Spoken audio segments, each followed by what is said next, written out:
Alright, we're back in the Cicada kitchen here at the Brittle House. Everybody's fled the building.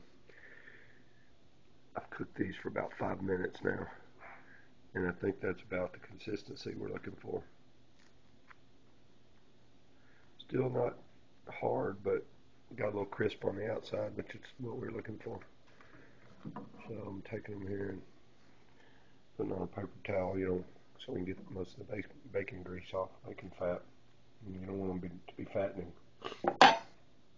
right?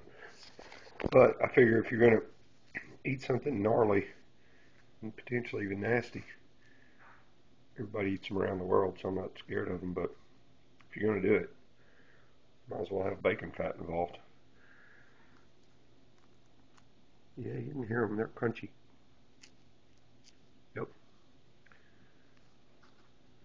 We just have to decide to eat one. Not quite there yet. I'll talk to you later.